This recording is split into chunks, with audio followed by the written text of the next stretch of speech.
नमस्कार, बिहार की बात में आपका स्वागत है। मैं हूं पंकज कुमार। इस खास पेशकश में हम चर्चा करेंगे कि महागठबंधन में सीएम उम्मीदवार को लेकर के कंफ्यूजन क्यों है। दरअसल कोई नेता कुछ और बोलता है, दूसरा उसको पलट देता है। आप देखिए, तेजस्वी यादव को लेकर के बात यह हुई कि सीएम होंगे और ये कहने वाले कन्हैया कुमार थे, लेकिन प्रदेश अध्यक्ष राजेश राम ने इसको पलट दिया। बड़ा सवाल यह है कि कन्हैया तेजस्वी के पक्ष में क्यों आ गए और राजेश राम ने एक्सेप्ट क्यों नहीं किया। क्या सीटों की लड़ाई अभी भी अंदर खाने जारी है? क्या इस बात की चर्चा अभी तक हो नहीं पाई है कि कौन कितनी सीटों पर चुनाव लड़ेगा? हम आपको बता दें कि घोषणा पत्र पर लगभग सहमति हो चुकी है और ये कभी भी घोषित की जा सकती है। हम आपको ये भी बताना चाहेंगे कि दरअसल कांग्रेस और आरजेडी का एक इंटरनल सर्वे भी हो रहा है और जिसकी घोषणा भी 7 तारीख के बाद कभी भी हो सकती है। ऐसे में बड़ा सवाल ये उठता है कि क्या कांग्रेस में तेजस्वी यादव को सीएम बनाने को लेकर के मतभेद है। विधायक चाहते हैं सीएम बनाना, ज्यादातर सीएम उम्मीदवार डिक्लेयर करना, लेकिन प्रदेश अध्यक्ष बड़े नेता इस पक्ष में अभी नहीं है। मतलब क्या है ये हम आपको बताएंगे। कांग्रेस को कितनी सीटें मिलेंगी ये भी हम आपको बताएंगे। आरजेडी की मर्जी के बगैर कांग्रेस वाकई बिहार में चुनाव नहीं लड़ सकती, अपने उम्मीदवार को खड़े नहीं कर सकती, इसकी क्या हकीकत है? क्योंकि ऐसा बयान प्रशांत किशोर ने दिया है, ये भी हम आपको बताएंगे। और अंदर खाने क्या कुछ चल रहा है उसको भी विस्तार से बताएंगे। पर आइए पहले सुनिए तेजस्वी यादव खुद क्या कह रहे हैं, उसके बाद हम सुनाएंगे राजेश राम क्या कह रहे हैं और उसके बाद शुरू करेंगे चर्चा। सिर्फ सरकार ही बनाना तेजस्वी की फर्ज नहीं है। बिहार की जनता परिवर्तन चाह रही है, क्रांति करेगी। क्रांति केवल नारों में नहीं होगा, नतीजों में भी होगा। और हमारी सरकार बनेगी तो केवल सरकार ही नहीं बनाएंगे, बिहार को बनाने का काम करेंगे। हमारी सरकार मतलब तेजस्वी सरकार, महागठबंधन की सरकार। हम तो मांग ही रहे ना, एक मौका दीजिए मुख्यमंत्री के तौर पे। हमको इसमें हिचक थोड़ी है भाई। हम चिराग पासवान थोड़ी कि हमको बिहार बुला रहा है अब फिर बोलते कि हम नहीं लड़ेंगे। तो तुमसे कमज़ोर कोई मंत्री ही नहीं है फिर, यानी दब गए। कौन रोक रहा है तुमको? लेकिन इंडिया अलायंस ने अभी तक ये ऐलान नहीं किया। 4 बैठकें हो चुकी हैं, ये ऐलान नहीं हुआ कि तेजस्वी ही चेहरा होंगे। एक बात सुनिए, हम लोगों ने ये तो कहा कि तय हो गया है। आप लोग कहते हैं ऐलान कब करोगे? जब हम लोगों ने तय कर ही लिया, कोई किसी बात पे कन्फ्यूजन ही नहीं है, तो ऐलान हमारी भी तो स्ट्रैटेजी है ना। ये हम पे छुरी ना, हम कब ऐलान करना चाहते हैं। और भी चीज़ें हमको, सिर्फ ये प्रायोरिटी नहीं है। इसके लिए बिहार का रोड मैप कैसे होगा, विजन कैसे होगा, तो जब ऐलान होगा तो सब साथ होगा ना। क्या तेजस्वी मुख्यमंत्री पद के उम्मीदवार हैं? देखिए, आप जो पूछने आए हैं सारे चीज को विराम है। 2020 के सारे फैसले को हम लोग लागू करेंगे और उस पर। क्या तेजस्वी मुख्यमंत्री पद के चेहरा हैं? देखिए, हम क्या कह रहे हैं कि हमारा जो नैरेटिव है कि हम बीजेपी के लोग जब मुख्यमंत्री के चेहरा, पहले तो सत्ता में वो हैं, सरकार में वो हैं, वो जब इस तरह से डिनायल है तो पहले उनको स्पष्ट कर देना चाहिए। वो तय करें फिर आप तय करेंगे? नहीं, तय हमने क्या कहा कि हमारी सारे फैसले 2020 के मैच्योर्ड गठबंधन की ओर बढ़ रहे हैं। हमारे अंदर नेता के नेतृत्व को लेकर के कोई डिफरेंसेज नहीं है।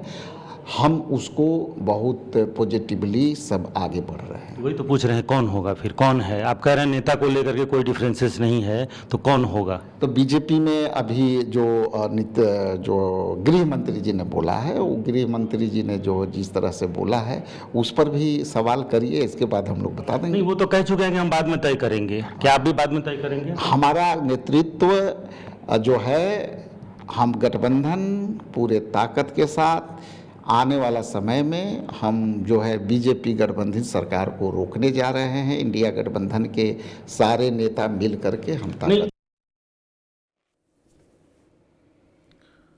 तो आपने ये सुना और मैं ये भी चाहूँगा कि कन्हैया ने क्या कुछ कहा था। मैं पीसीआर से कहूँगा कि कन्हैया की भी बाइट लाएं और दिखाएं कि दरअसल कन्हैया क्या कह रहे हैं।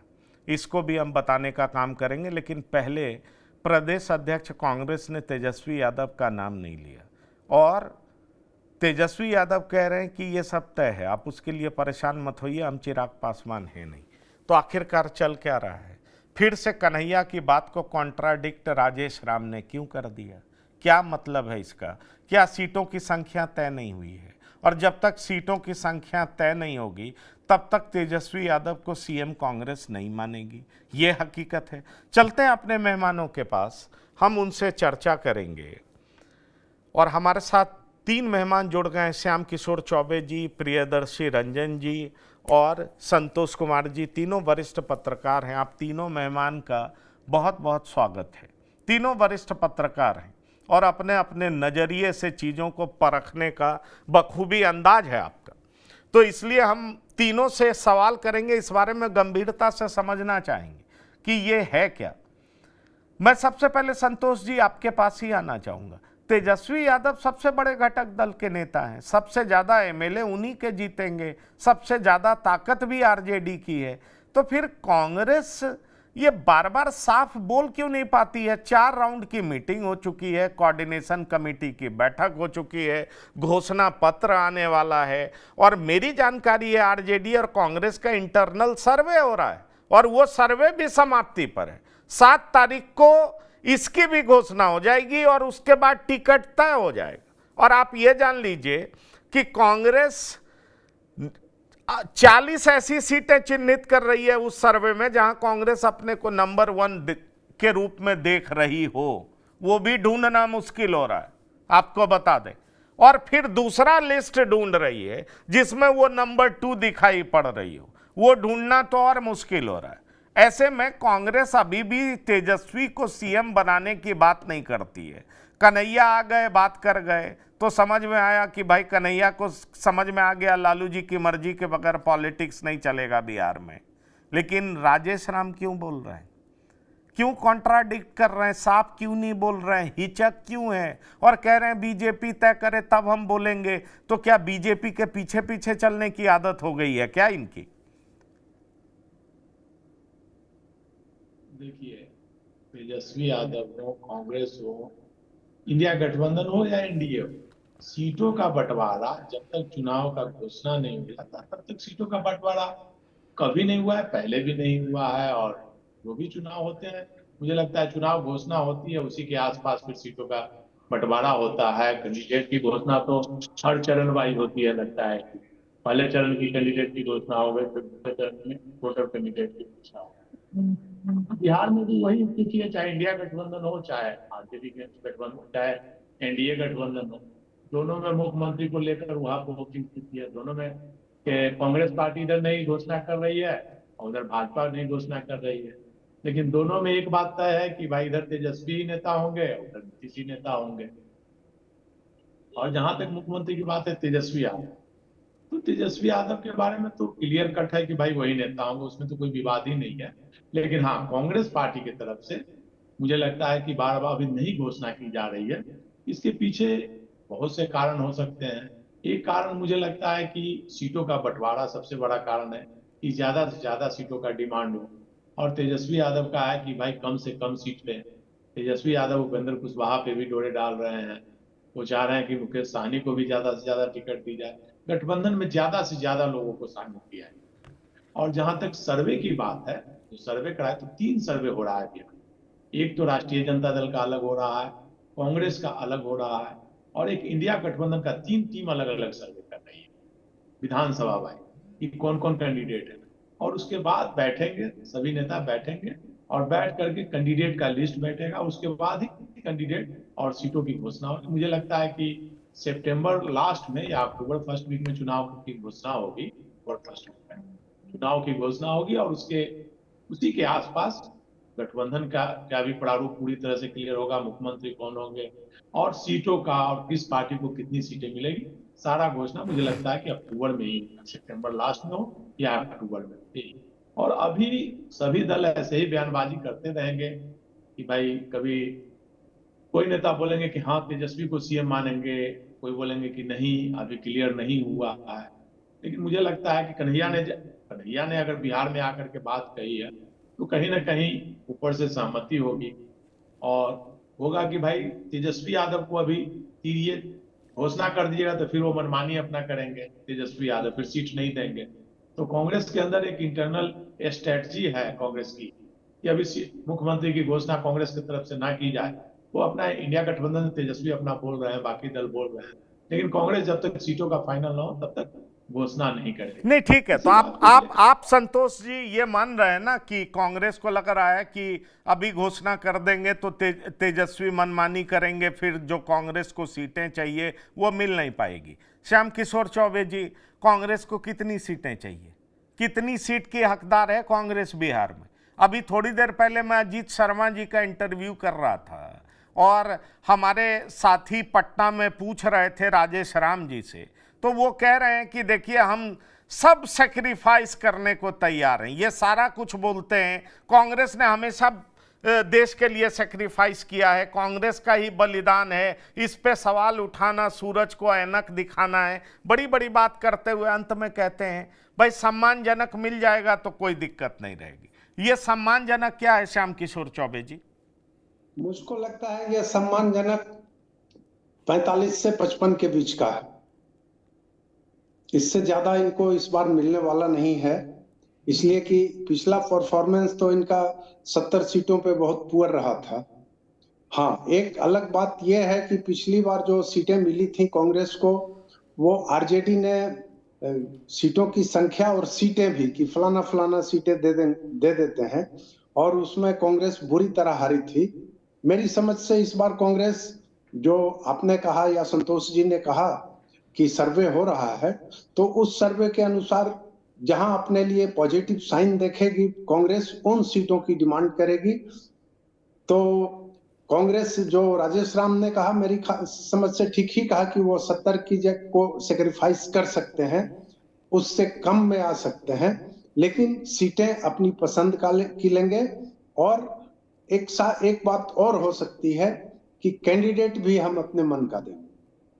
कभी कभी ऐसा होता है कि जो बिग ब्रदर होते हैं, मेजर पार्टनर होते हैं, वो कैंडिडेट भी लाभ देते हैं कि नहीं इसको नहीं दीजिए, उसको दीजिए। तो शायद इस बार कांग्रेस बहुत फूंक फूंक के कदम रख रही है, और ये पहली बार हुआ है, पहली बार मतलब पूरे देश में पहली बार जो आधुनिक कांग्रेस है, राहुल गांधी के जमाने की कांग्रेस है, इसने पहली बार चुनाव से काफी पहले कैंपेनिंग शुरू कर दी है, और उसमें कन्हैया कुमार को लगा दिया गया था। तो और कन्हैया ने अगर कहा है कि तेजस्वी यादव ही सीएम फेस होंगे, तो इसमें कोई डिस्प्यूट नहीं है। मेरी समझ से इंडिया ब्लॉक में कोई डिस्प्यूट नहीं है सीएम फेस को लेकर। ज्यादा डिस्प्यूट अगर है तो वो एनडीए में है, इसलिए कि पहली बात तो कि वहां पे मेजर पार्टनर बीजेपी है, दूसरी बात कि जो स्थिति है नीतीश कुमार की, उसमें मुझको नहीं लगता है कि बीजेपी अगली बार भी उनको एज सीएम एक्सेप्ट कर पाएगी। मुझको नहीं लगता है, कहीं मतलब 1% भी मुझको चांस नहीं लगता है। हो सकता है महाराष्ट्र की पुनरावृत्ति हो, यहाँ पर भी, बिहार में भी, अगर एनडीए की सरकार बनती है तो। रही बात इंडिया ब्लॉक की, तो इंडिया ब्लॉक में कोई वैसा कंफ्यूजन नहीं है, इतना एडवांस तो ये लोग चलते नहीं है, पहली बात। दूसरी बात की, जैसा कि संतोष जी ने कहा, मैं उससे एग्री करता हूं कि जब तक सीट शेयरिंग फाइनल नहीं हो जाता है, तब तक आधिकारिक तौर पे कांग्रेस पार्टी की ओर से सीएम फेस की घोषणा शायद नहीं हो। और कांग्रेस तो, ये लोग तो सीएम फेस की घोषणा करेंगे।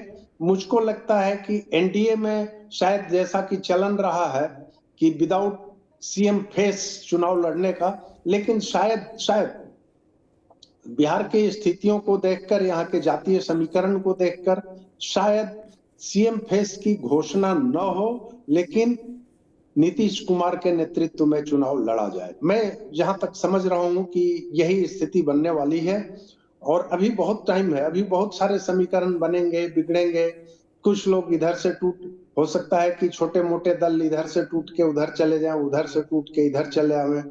कई कैंडिडेट्स भागा भागी करें, और वो होगा, कैंडिडेट्स की भागा भागी तो होगी, दोनों तरफ से होगी। जिसको टिकट नहीं मिलेगा, वो सिटिंग एमएलए हो या पिछली बार का हारा हुआ एमएलए हो तो भागेगा, वो तो बिना चुनाव लड़े मानेगा नहीं। तो अभी स्थितियां थोड़ी स्पष्ट नहीं है, अभी केवल अनुमान ही लगाया जा सकता है। लेकिन जब कन्हैया कुमार ने कह दिया है कि सीएम फेस होंगे हमारे तेजस्वी, तो उसमें राजेश राम मेरे ख्याल से बहुत वैल्यू नहीं करते। और राजेश राम ने डिनाई भी तो नहीं किया ना, राजेश राम ने डिनाई तो नहीं किया है कि नहीं ये नहीं होंगे। नहीं नहीं, ये है कि ठीक डिनाई है, तय नहीं। करेंगे। आप चौबे जी बहुत ज्यादा ऑप्टिमिस्टिक हो रहे हैं, लेकिन सवाल ये उठता कि कन्हैया यू टर्न लेने को मजबूर क्यों हुए? क्या उनको समझ में आ गया कि लालू जी कांग्रेस का राज्यसभा का सीट तय करते हैं, लालू जी विधानसभा का टिकट भी तय करेंगे, बहुत पद यात्रा कर लिए, अब लालू जी की मेहरबानी नहीं हुई तो हम चुनाव लड़ नहीं पाएंगे? आपको नहीं लगता प्रियदर्शी रंजन, ये जो तरीका है कि अपने ही अध्यक्ष को लेट डाउन करना, अपने ही प्रभारी को लेट डाउन करना और आगे बढ़ के बोल देना कि तेजस्वी सीएम होंगे? कल तक यही पद यात्रा कर रहे थे, इनसे सवाल पूछा जा रहा था तो कन्नी काट रहे थे, मैसेज ये दे रहे थे कि तेजस्वी के सामने कन्हैया को कांग्रेस खड़ा करने का प्रयास कर रही है। लेकिन अब कन्हैया खुद ऐसे दिख रहे हैं जैसे लालू शरणम गच्छामी कर रहे हैं। तो ये पॉलिटिकल इंटरेस्ट हो सकता है उनका खुद का, पर मैं सीधा सवाल कर रहा हूं कि औपचारिक तौर पर और जो पद है, खास तौर पर राजेश राम का, अल्लाह वरू का, ये दोनों बोलेंगे तो वो ज्यादा मायने रखते हैं। ये दोनों अभी भी कॉन्ट्राडिक्ट कर रहे हैं, बोल नहीं रहे हैं। कन्हैया बोल करके चले गए हैं, उसके कई मायने निकाले जा रहे हैं। आप क्या कहते हैं? लगता है कन्हैया का व्यक्तिगत तौर पर डील हो गया है लालू परिवार से। लालू परिवार के लोग मान गए हैं कि बिहार में कन्हैया चुनाव लड़ेंगे और कांग्रेस अगर कन्हैया को टिकट देती है तो लालू परिवार उस पर कोई ऐतराज नहीं जताएगा, तभी ये खुद बदलेगा। एक अनुमान है। दूसरा अनुमान ये है, जो चूंकि कांग्रेस के भीतर से कुछ स्पष्ट तो मामला आ नहीं है, एक अनुमान ये है कि कांग्रेस के भीतर जो गुटबाजी है, जो राजेश राम का एक गुट है, अनेक गुट है, उसमें कई जो मामले आ रहे हैं उसमें हो सकता है कि कन्हैया एक मजबूत धारा बनने की कोशिश कर रहे हो और वो तेजस्वी यादव से ऑक्सीजन लेकर के तेजस्वी यादव के करीब जाकर के राजेश राम जैसे नेताओं को पीछे धकेलने की कोशिश कर रहे हैं। क्योंकि जब कन्हैया बिहार में पदयात्रा कर रहे थे तो इनको पार्टी के भीतर से प्रदेश स्तर पे कोई होता है, प्रदेश का नेता है, उन लोगों ने बहुत समर्थन नहीं किया था।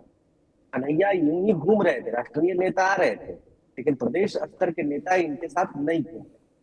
तो ऐसे में इनके लिए भी एक मौका लग रहा होगा कि ठीक है, ये लोग हमें ही जब महत्व नहीं देते हैं तो हम इनकी बातों को क्यों महत्व दें। और होना वही है, कन्हैया को पता है कि होना वही है जो लालू परिवार चाहेगा। लालू परिवार ने नहीं चाहा तो कन्हैया महागठबंधन की ओर से बिहार में चुनाव नहीं लड़ पाए, उनको अकेले लड़ना पड़ा या फिर बिहार से बाहर पलायन करना पड़ा राजनीतिक तौर पर। तो अपने घर में चुनाव लड़ने के लिए महागठबंधन की ओर से चुनाव लड़ने के लिए इनको लालू यादव के परिवार की मोहर जरूरी है और इस गंभीरता को वे समझ गए हैं। हो सकता है राजेश राम को दिक्कत होती हो व्यक्तिगत तौर पर, हो सकता है कि जिस सीट से राजेश राम चुनाव लड़ते हैं तेजस्वी यादव ने, लालू परिवार ने उस सीट पर अपना दावा ठोक दिया होगा, आरजेडी ने अपना दावा ठोक दिया होगा। ये लोग भी थोड़े घबराए होंगे कि ये क्या हो रहा है, इनको भी थोड़ा पेश में रखा जाए। क्योंकि तेजस्वी यादव सरेआम कह रहे हैं, खुलेआम कह रहे हैं कि वे महागठबंधन के चेहरा है, वे सीएम रेस में है, वे मांग रहे हैं जनता से वोट मांग, और ये सही है। कांग्रेस किस हद से ये कह रही है कि तेजस्वी यादव सीएम का फेस होंगे या नहीं होंगे, ये निर्णय कांग्रेस करेगी। कांग्रेस का कोई नेता है क्या जो सीएम फेस की रेस में है? उस तरीके का कोई मेहनत कर रहा है क्या कांग्रेस का कोई नेता, या कांग्रेस पार्टी कोई इस तरीके का मेहनत कर रही है? पिछले 3-4 सालों में ऐसा कोई बेस बनाया है जिसके बुनियाद पर, जिसके आधार पर वो ये दावा कर सके कि वह मुख्यमंत्री कौन होगा महागठबंधन के भीतर, वो हम तय करेंगे? नहीं तय करेंगे। आप बिग ब्रदर है, थोड़ी बहुत मांगे आप मनवा सकते हैं, लेकिन ये बहुत बड़ी मांग है। तेजस्वी यादव कभी नहीं मानेंगे। तेजस्वी यादव नीतीश कुमार को जब स्वीकार नहीं कर पा रहे थे, जब ये नीतीश कुमार के साथ में सरकार चला रहे थे मुख्यमंत्री के तौर पर, कब जाइएगा चचा, कब छोड़िएगा चचा कुर्सी, ताजपोशी कर दीजिएगा, ताजपोशी करिए भतीजे का, आरजेडी के भीतर से ये स्वर था। वो जब नीतीश कुमार को नहीं माने कांग्रेस को मान लेंगे। कांग्रेस और जनता दल यूनाइटेड की अगर राजनीतिक स्थिति का आकलन करें बिहार में तो बहुत पीछे है कांग्रेस। नीतीश कुमार बहुत मजबूत स्थिति में है। जब नीतीश को नहीं स्वीकार किया तो कांग्रेस को भी तेजस्वी नहीं, बिल्कुल नहीं स्वीकार चलिए करेंगे। और इस मुद्दे को आप कुछ सर्वे के रिजल्ट हमारे पास हैं, हमारे सूत्रों से मिली जानकारी के हिसाब से कांग्रेस ने 3 कैटेगरी में सीटों को बांटा है, और सूत्रों के हिसाब से हम बात करें तो 50 सीटें ए श्रेणी में। ये मैं एक अलग सर्वे की बात कर रहा हूं। अगर मैं दूसरे सर्वे की बात करूं तो 40 मुश्किल से पूरा हो रहा है कि 40 ऐसी सीटें जहां कांग्रेस कॉन्फिडेंट हो कि हम जीत जाएंगे आरजेडी और लेफ्ट की मदद से। वैसे मुझे डाउट है कि वैसी 10 सीटें भी है क्या जहां कांग्रेस अपने दम पर जीतने के लिए कॉन्फिडेंट हो। मुझे शक है। आप सभी मेहमान मुझे मेरी बात को काट सकते हैं, लेकिन 10 सीट पर भी मुझे शक है कि अकेले कांग्रेस जीत पाएगी क्या। लेकिन एक सर्वे कहता है कि मुश्किल से 40 सीट ऐसी है जो ए कैटेगरी में और 50 सीट बी और सी कैटेगरी में। एक सर्वे, दूसरा सर्वे कहता है कि ए कैटेगरी में 50 सीटें हैं, बी और सी में 18 सीटें हैं। बी कैटेगरी वे सीटें हैं जहां पार्टी पिछली बार चुनाव नहीं लड़ी लेकिन वहां बेहतर प्रदर्शन की उम्मीद है। सी कैटेगरी वो सीटें हैं जहां पार्टी को बेहतर प्रदर्शन की उम्मीद नहीं है और पार्टी ए और बी कैटेगरी की सीटों में से ही अपने लिए सीट चुनना चाह रही है ताकि पार्टी अधिक से अधिक सीटें जीत पाए। मतलब 50 और 18 68 सीट चाहती है पार्टी और उसमें से मैक्सिमम सीट चाहती है। और जो दूसरा सर्वे मुझे बता रहा है, जिससे मुझे आइडिया लग रहा है कि लालू प्रसाद किसी भी सूरत में 45 से ज्यादा देने नहीं जा रहे। लालू प्रसाद इस बार तेजस्वी यादव को सीएम देखना चाहते हैं। 45 से ज्यादा की हकदार नहीं है कांग्रेस। संतोष जी सहमत हैं क्या? निश्चित तौर पर 45 से 50 सीट कांग्रेस को मिलेगी, उससे ज्यादा सीटें मुझे नहीं लगता है कि दी जाएगी। और कांग्रेस अब भी अपना सर्वे करा रही है, कांग्रेस भी जान रही है कि कितनी सीटें वो जीत सकती है, अकेले कुछ नहीं। बिहार की जो स्थिति है उसमें कांग्रेस की तो बात छोड़ दीजिए, नीतीश कुमार भी अगर अकेले लड़ेंगे तो अकेले अगर नीतीश कुमार जिन्होंने की बहुत काम किया है बिहार में 20 साल में और संगठन भी उनका है, वोट बैंक भी है, लेकिन अकेले अगर चुनाव लड़ेंगे तो जो 95 की स्थिति थी वही रहेगी। अकेले लड़ेंगे तो 10 से 15 सीट में सिमट के रह जाए। नीतीश कुमार की भी यही स्थिति है। अभी जो बिहार की राजनीति वो गठबंधन की राजनीति है, चाहे कांग्रेस हो, राजद हो या भाजपा हो, जनता दल हो, बगैर गठबंधन के कोई भी अकेले चुनाव नहीं जीत सकता। संतोष जी मैं चाहूंगा मेरा एक सवाल आप और सुन लें, उसके बाद हो सके तो आप मुझे कॉन्ट्राडिक्ट करें या आप सहमत हो। नीतीश और बीजेपी का संबंध सिम्बायोटिक है, सहजीवी हैं, दोनों एक दूसरे की मदद करते हैं। कांग्रेस और आरजेडी का संबंध परजीवी वाला है। कभी भी आरजेडी कांग्रेस को उस तरीके से नहीं ले सकती है। अगर वैसा लेती तो भक्तचरण दास को भक्तचोनर दास नहीं कहती। आप इस बात को समझ रहे हैं जो लालू जी का अंदाज है। और अभी प्रशांत किशोर ने कुछ ही दिन पहले तो कहा है कि अगर कांग्रेस दावा कर दे कि 20 सीट हमें चाहिए तो लालू जी 15 देंगे, कहेंगे जो भी दे रहे हैं वो हम अपनी वजह से दे रहे हैं, तुम्हारी कोई हैसियत नहीं है। इसलिए जो संबंध जेडीयू और बीजेपी का है वो संबंध आरजेडी और कांग्रेस का है नहीं।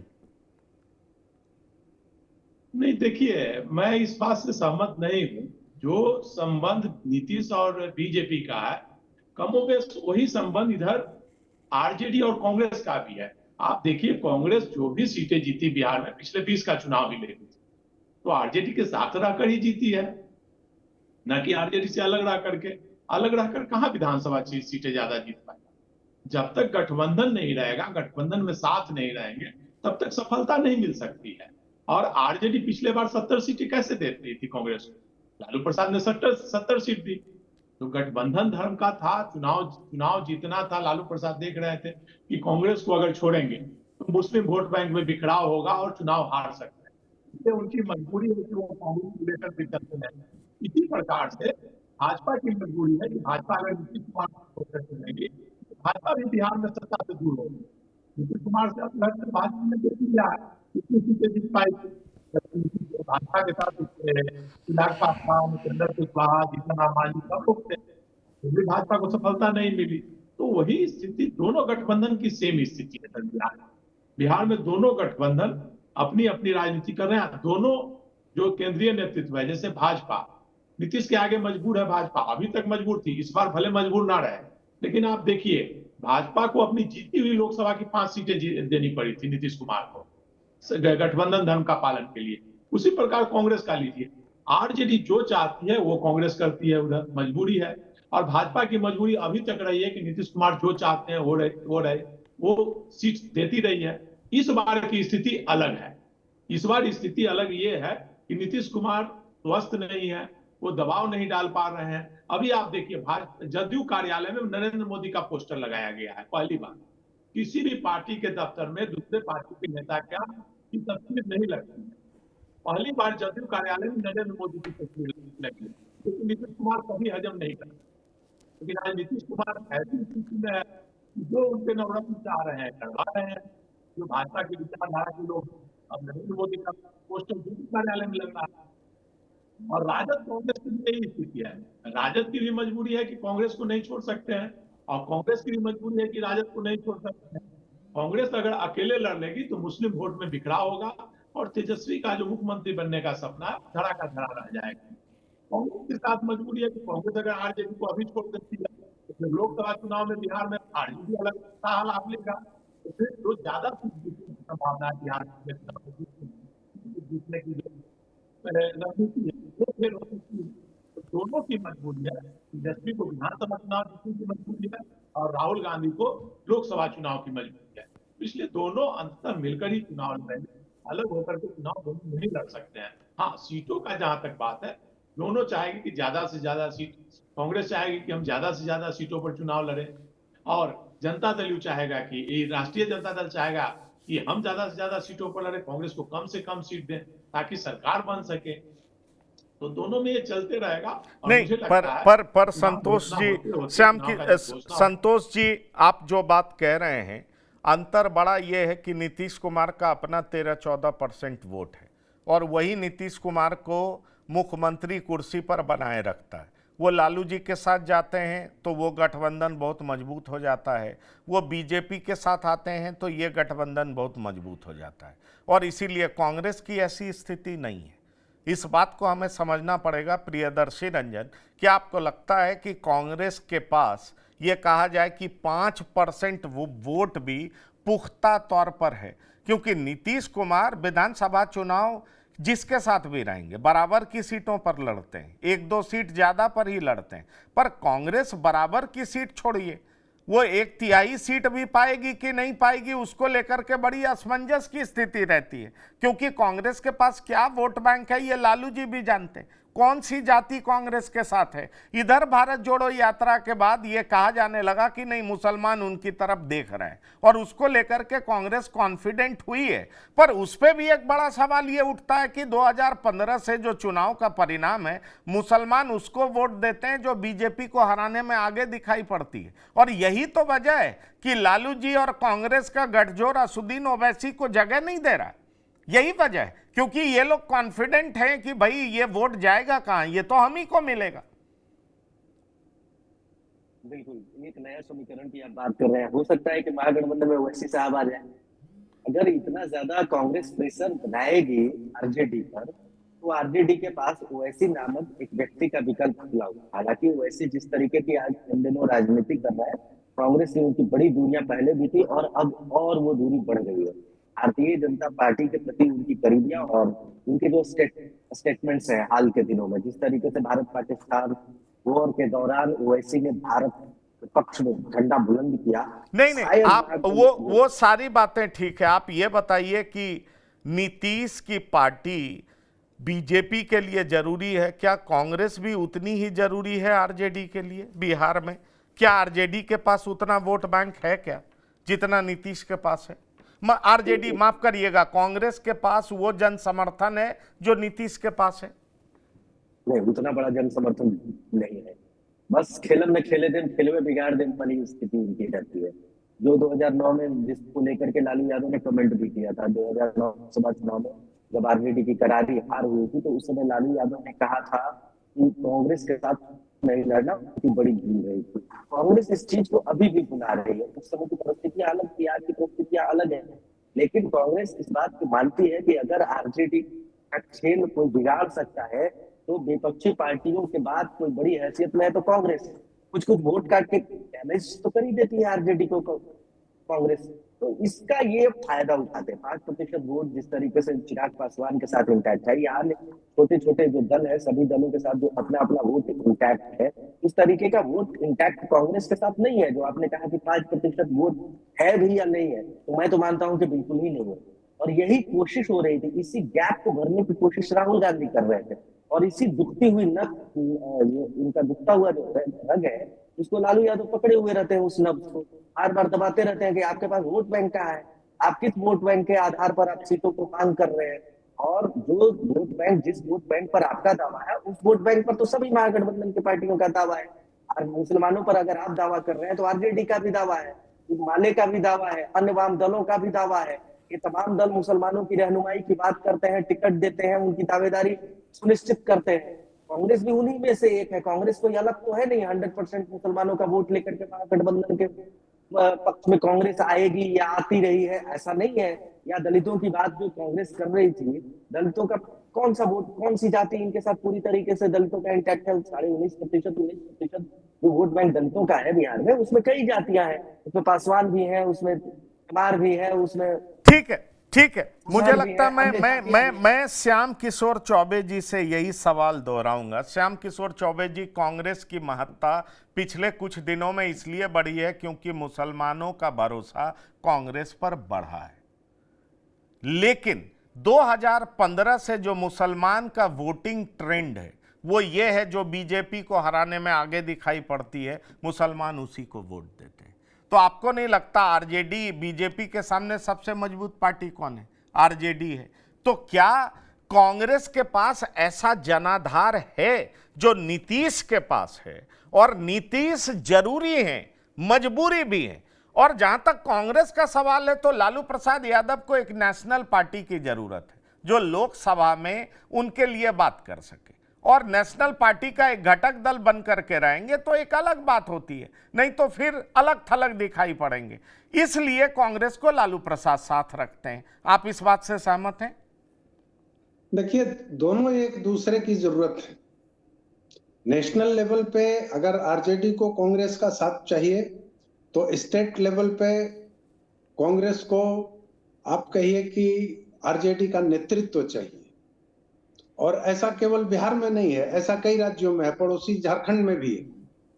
यहाँ पे कांग्रेस को झारखंड में जेएमएम का नेतृत्व चाहिए, लेकिन सेंट्रल लेवल पे कांग्रेस बिग बॉस के रूप में रहती है।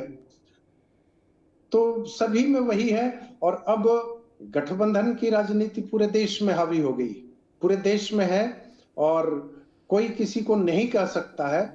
ये ठीक बात है कि एनडीए वाले इंडिया ब्लॉक या महागठबंधन को ट्रोल करते रहते हैं कि इनके पास 26-27 दल हैं, 26-27 दल हैं। उनसे ज्यादा दलों का गठबंधन तो एनडीए है, और वो उसमें कई घटक ऐसे भी हैं जो जीरो लेवल पे हैं।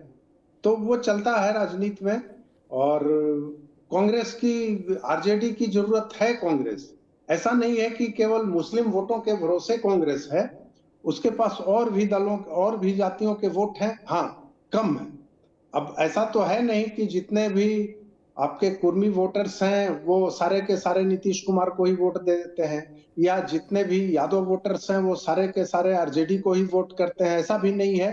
हाँ, परसेंटेज का अंतर होता है, और वो बड़ा अंतर भी होता है।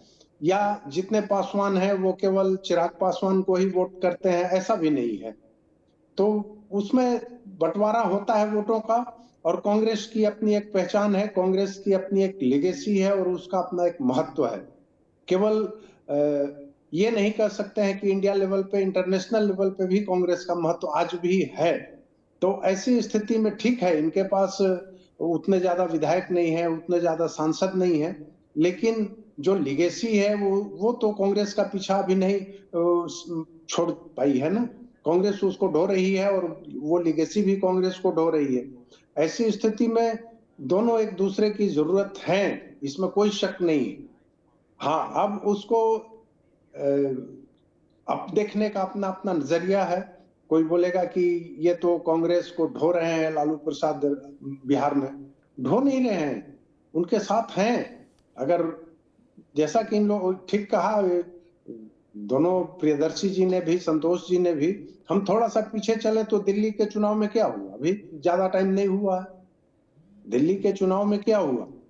कांग्रेस ठीक है नहीं जीत पाई, लेकिन आप वाले तो धराशायी हो गए ना।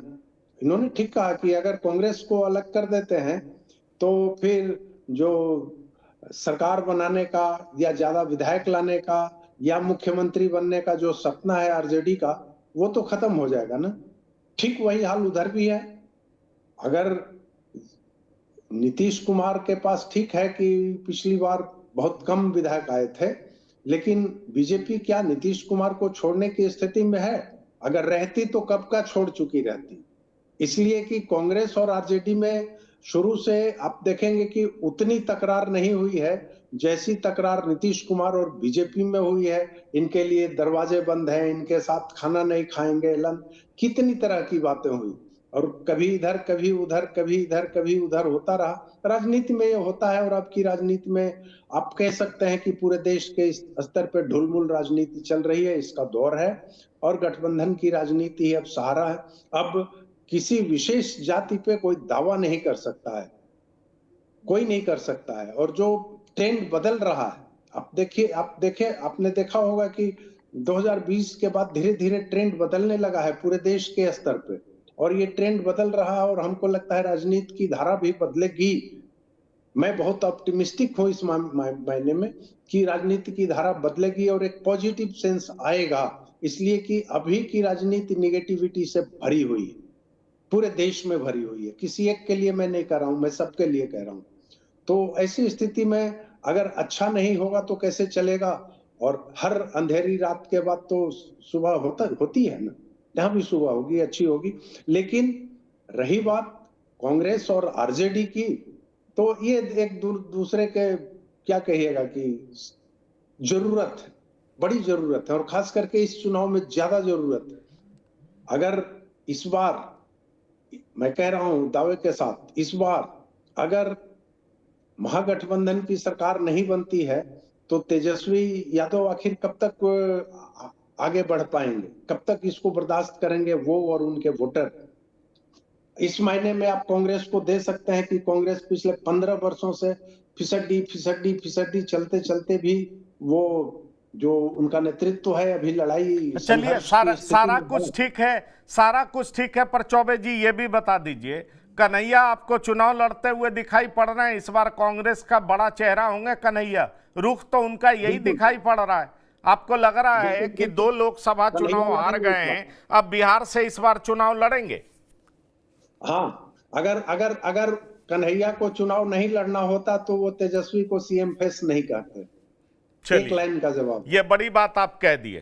तो संतोष जी, आप भी मान रहे हैं कन्हैया कांग्रेस का चेहरा होंगे, चुनाव लड़ेंगे और तेजस्वी यादव को मुख्यमंत्री बनाने में जोरदार कैंपेनिंग करेंगे? डील हो गई है, सब कुछ साफ है? देखिए, मुझे नहीं लगता है कन्हैया कुमार राष्ट्रीय राजनीति छोड़कर बिहार की राजनीति में आएंगे, एमएलए का चुनाव लड़ेंगे। वो राहुल गांधी के साथ रहते हैं, राष्ट्रीय राजनीति करते हैं, पूरा देश भ्रमण करते हैं, वो बड़े नेता हैं। कांग्रेस में अगर राष्ट्रीय राजनीति में रहेंगे तो कहीं से भी राज्यसभा जा सकते हैं, कहीं से भी चुनाव लड़ सकते हैं वो। तो मुझे नहीं लगता है कि उतना बड़ा एक कद पर जाकर के वो बिहार में चुनाव आएंगे और फिर तेजस्वी के साथ बिहार में रहेंगे, और इसलिए मुझे ये हजम नहीं होता है। और तेजस्वी, मुझे लगता है कि कन्हैया राष्ट्रीय राजनीति ही करेंगे। हाँ, बिहार में वो बड़े नेता के रूप में अपना एक कद अध्यक्ष बनकर आ सकते हैं और प्रभारी बनकर आ सकते हैं, कोई बड़ा पद राष्ट्रीय राजनीति में लेंगे। चुनाव वो बिहार से नहीं लड़ेंगे, मुझे जो लगता है। हो सकता है हम गलत हों, लेकिन मुझे नहीं लगता है कि वो चुनाव बिहार से लड़ेंगे। हाँ, वो तेजस्वी को इसलिए तेजस्वी का गुणगान कर रहे हैं, लालू प्रसाद का गुणगान कर रहे हैं कि बिहार से अगर राज्यसभा जाने की नौबत आए तो लालू प्रसाद और तेजस्वी यादव उनको राज्यसभा भेजने में मदद करते हैं, राज्यसभा जा सकते हैं। आप देखे होंगे पिछले चुनाव भी कन्हैया राष्ट्रीय राजनीति में ज्यादा भागीदारी लेते, पिछले बार भी लोकसभा चुनाव लड़े थे, उसके बाद कहाँ बिहार विधानसभा चुनाव लड़ते। इस बार भी वो लोकसभा चुनाव लड़े हैं, दिल्ली से लड़े हैं, भले चुनाव हार गए हैं, लेकिन कन्हैया का कद छोटा नहीं हुआ है। कन्हैया एक बड़े नेता के रूप में, एक अच्छे प्रवक्ता के रूप में उभरे हैं और राहुल गांधी के साथ पूरा देश भ्रमण किए हैं और राहुल गांधी के खास अरे माने जाते हैं। संतोष जी, कांग्रेस की समस्या ही यही है कि सारे बड़े नेता हैं पर उनकी जमीन कहाँ है यही पता नहीं चलती। और उत्तर भारत में यही समस्या है। उत्तर प्रदेश के बड़े नेता हैं पर उत्तर प्रदेश में उनकी जमीन कहाँ है पता ही नहीं चल रहा है। तारिक अनवर बड़े नेता हैं पर जमीन कहाँ है सालों तक पता ही नहीं चल पा रहा है। झारखंड से सुबोध कांत सहाय बड़े नेता हैं पर जमीन कहाँ है पता ही नहीं चल पा रहा है। कांग्रेस की समस्या ही तो यही है और इसीलिए हिंदी बेल्ट से वो गायब हो रही है। दिग्विजय सिंह बड़े नेता हैं, कहाँ हैं पता ही नहीं चल रहा है। आपको नहीं लगता प्रियदर्शी रंजन जी, कांग्रेस की समस्या ही यही है और इसी का मजा क्षेत्रीय दल भरपूर लेती है। आप बड़े नेता हैं, आप दिल्ली में रहिए। बिल्कुल, ये सच है। आपने 16 आने सच बात कांग्रेस की कह दी है और कांग्रेस के लोग अगर सुन रहे हो तो इस बात को समझें। आप हवाई नेताओं के भरोसे हवाई किला नहीं बना सकते। आपको अगर किसी राज्य में सत्ता पाना है तो आपको मजबूत नेताओं की जरूरत होगी। कन्हैया भी हवाई नेता बन के रह जाएंगे अगर वो चुनाव 1-2 और चुनाव हार गए और इसी तरीके से परिजीवी टाइप देश भर में चुनाव लड़ते रहे, कोई अस्थायी क्षेत्र उनका नहीं बन रहा, किसी क्षेत्र को वो गढ़ नहीं बना पाए तो कांग्रेस के उन्हीं नेताओं में शामिल हो जाएंगे जिन नेताओं का आपने नाम लिया। सहाय साहब की श्रेणी में शामिल हो जाएंगे, दिग्विजय सिंह की श्रेणी में शामिल हो जाएंगे, तारिक अनवर साहब की श्रेणी में शामिल हो जाएंगे, समीर सिंह की श्रेणी में शामिल हो जाएंगे, इसी तरीके के नेताओं में भी शामिल हो जाएंगे। तो शायद कन्हैया भी समझ रहे हैं, युवा सोच है उनकी, वो समझ रहे हैं कि अगर लंबी राजनीति करनी है तो किसी न किसी क्षेत्र से चुनाव जीतना होगा। कहीं न कहीं एक बार जनप्रतिनिधि का टैग लगना बेहद जरूरी है और एक बार लग जाए तो फिर देखा जाएगा कंटिन्यू कर पाते हैं या नहीं, लेकिन एक बार तो तिलक लगना चाहिए और वो तिलक उनको अभी तक नहीं लग पाया है। यही कारण है कि ये तमाम चीजों को देखते हुए, तमाम चीजों को भागते हुए तेजस्वी के मुकाबले बिहार की राजनीति में खड़ा होने की बात करने के बाद भी, अघोषित तौर पर नहीं, उसके बाद भी तेजस्वी का नेतृत्व स्वीकार कर रहे हैं, तेजस्वी यादव को मुख्यमंत्री मानने पर तैयार हो गए हैं। उनको लगता है कि अगर महागठबंधन से उनको टिकट इस बार मिल गया तो उनका मतलब चुनावी जीत का तिलक पहली बार लग जाएगा। बड़े नेता तो है, बहुत बड़े नेता है। शायद कांग्रेस में राहुल गांधी के बाद भीड़ जुटाने की क्षमता अगर किसी के पास है और किसी का भाषण अगर कोई जनता कांग्रेस के भीतर, जो कांग्रेस को जनता पसंद करती है, वो राहुल गांधी के बाद किसी के भाषण को पसंद करती है तो आज की तारीख में वो नेता कन्हैया है। अगर कांग्रेस के भीतर कोई नेता जो भारतीय जनता पार्टी की उसी की शैली में जवाब दे सकता है, वो नेता कन्हैया है। कन्हैया में नेतृत्व के तमाम वो गुण हैं जो होने चाहिए, इसके बावजूद वो छाप नहीं छोड़ पा रहे हैं जो उनको छाप छोड़ना चाहिए। तो इसका बहुत बड़ी वजह ये है कि वे कहीं से अभी तक चुनाव जीतने में कामयाब नहीं हो सकती है। एक बार जनता के बीच से चुनाव जीत करके जाएंगे, जनता के बीच में कार्य करेंगे तो इनका नेतृत्व क्षमता, इनके बोलते हैं, इसका वजन भी बढ़ेगा। कन्हैया भी इस बात को हमने देखा, अगर यही कन्हैया जो बिहार में रोड शो कर रहे थे, यही कन्हैया अगर एक विधायक होकर के करते, एक सांसद होकर के करते या किसी तरीके से जनप्रतिनिधि होकर के राज्यसभा के किसी तरीके से जनता की नुमाइंदगी कर रहे होते। चलिए, शायद मुझे ऐसा दिखाई पड़ रहा, प्रतीत होता है कि कन्हैया इस बात को समझ गए हैं और कन्हैया इसलिए इस बार विधानसभा का चुनाव लड़ेंगे और विधानसभा का चुनाव लड़ करके वो बिहार में कांग्रेस को नेतृत्व प्रदान करेंगे। मेरी जानकारी के मुताबिक राहुल गांधी की इच्छा है कि कन्हैया बिहार में कांग्रेस को मजबूत करे। पर बड़ा सवाल ये है कि ओबीसी की बात करने वाली, ईबीसी की बात करने वाली, दलित को ब्यूटी कॉन्टेस्ट में भी हिस्सा दिलाने वाली पार्टी कांग्रेस क्या कन्हैया को नेतृत्व देगी? क्या जाति आड़े हाथों नहीं आएगी? ये भी एक बड़ा सवाल है। क्या कथनी और करनी में अंतर दिखाई नहीं पड़ेगा? आप याद करिए, कर्नाटक में हो रहा था डीके शिव कुमार सीएम बनेंगे, लेकिन कल खबर आ गई सिद्धारमैया बने रहेंगे। कांग्रेस ये अफोर्ड नहीं कर सकती। तो सवाल यह है कि जिस बात को आप प्रोपोगेट कर रहे हैं उसके खिलाफ अगर आप कोई फैसला लेंगे तो बिहार की जनता आपको क्यों पसंद करेगी? और यही कांग्रेस की परेशानी है।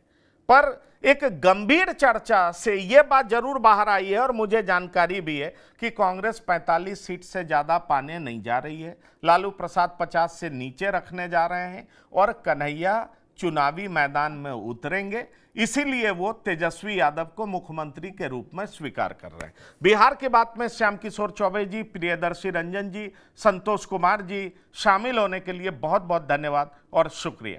तो बिहार की बात में इतना ही। ताजा तरीन खबरों के लिए आप लगातार देखते रहिए TV9। धन्यवाद, नमस्कार।